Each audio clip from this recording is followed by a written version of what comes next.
Hi, Christopher Pogue here with Anarchy Movie Reviews.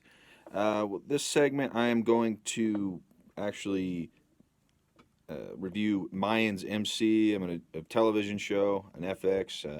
Do something different this time. Usually just do movies. I'm going to branch out into television now. We're in a golden age of television, supposedly. So uh, we're going to talk about that this time instead. Okay, so Mayans MC. Uh, I'll be honest. I wasn't looking forward to watching this because, I'd heard about a prequel to Sons of Anarchy that Kurt Sutter was considering making, and so when I heard, he came out with this instead, I was a little disappointed, to be honest. It turns out though this is a really exciting spin-off of Sons of Anarchy.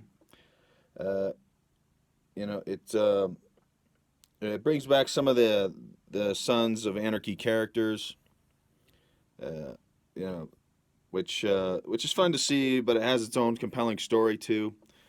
It doesn't feel like a warm up like like the first seasons of Sons of Anarchy did. It just kind of hits the ground running. By having an interesting backstory while also having a lot going on in the present story. It's about a young prospect in a Southern California charter of the Mayans motorcycle club named Easy, played by J.D. Pardo. He's also a Fed snitch trying to get off for killing a cop. As you may remember from Sons of Anarchy, the Mayans, they mule drugs for the Galindo drug cartel, right?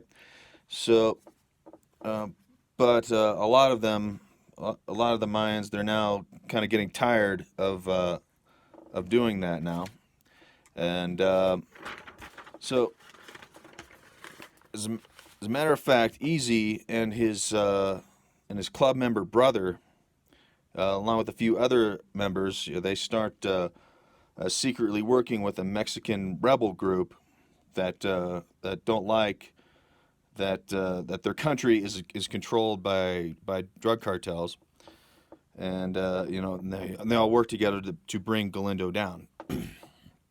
Now, on top of that, uh, yeah, Galindo is the name of the drug cartel, by the way.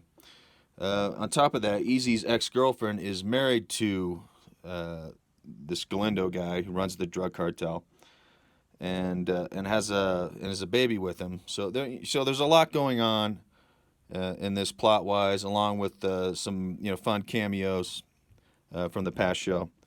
Uh, this recent episode brought back Lincoln Potter, the guy from the fourth season of the Sons of Anarchy. He was the funny weirdo prosecutor guy played by Ray McKinnon, right? And it's been about 7 years since Galindo's CIA deal ruined his RICO case against the Sons and the IRA, and so he's still holding a grudge and trying to right that wrong, which is nice to see.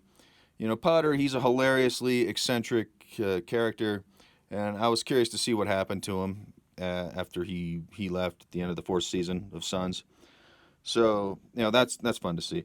Uh, so I read in an interview uh, that Kurt Sutter did, he was worried about making a show with Mexican criminals, uh, in in this particular current uh, political climate, and he was worried it could perpetuate negative stereotypes.